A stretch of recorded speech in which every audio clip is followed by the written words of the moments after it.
Okay, so once you've got your beads threaded on your string or thread or whatever it is you're using to make your necklace, you want to get one end and make a loop shape like this, about 11 centimeters.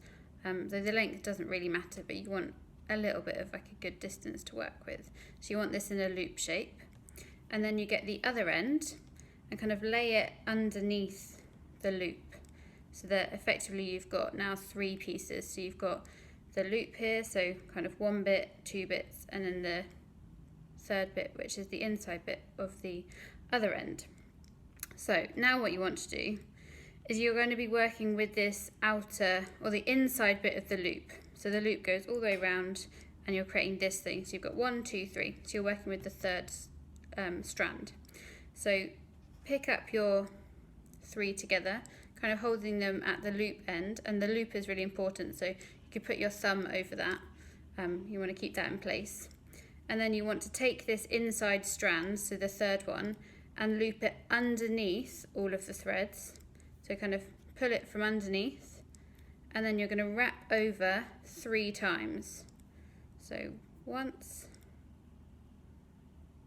you can use your other thumb to kind of help you here. Once, twice, 3 times, and then you can bring it up behind the thing there. So you've got your 1, 2, 3 loops, and then the end you want to bring it down through the loop, and it's really important to go down through, not up. So now it's through my loop, and now you're going to kind of push with this thumb. You're going to push the knots together, and you're going to pull with this thumb and forefinger. So you want to kind of do this pulling and pushing action together to make this nice and secure. So there's no glue or anything involved, it is just this thread here, so you want it to be able to move, but you also want it to be tight so it doesn't come in. So just keep pulling the end there, and then you've got it nice and tightly. So now you'll see that if you move you can use your fingers to move your knot along. So, and it does, which is great. So now we've got one slightly longer end and one slightly shorter end.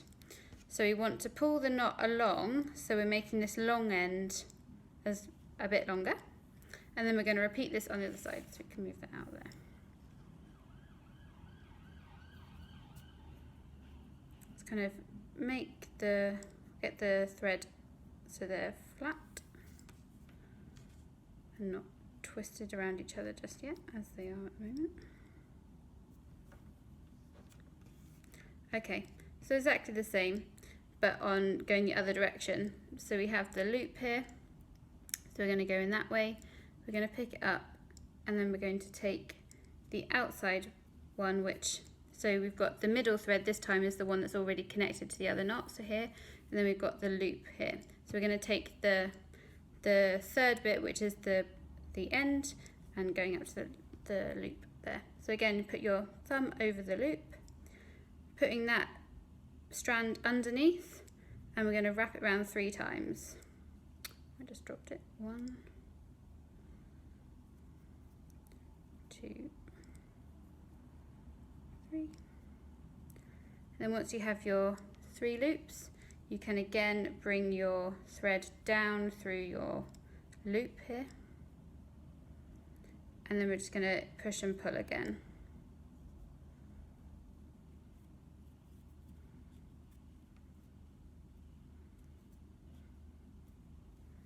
Right, so now you have your necklace.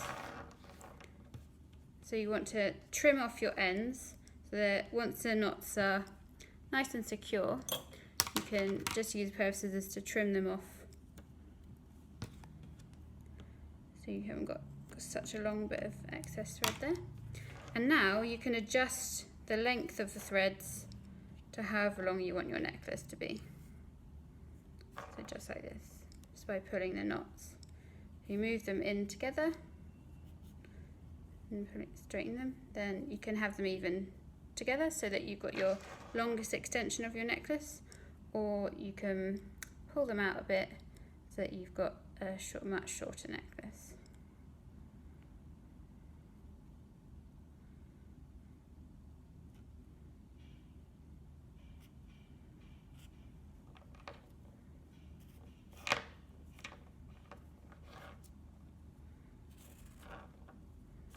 So you could even make it a feature having the knots nearer your beads, like so.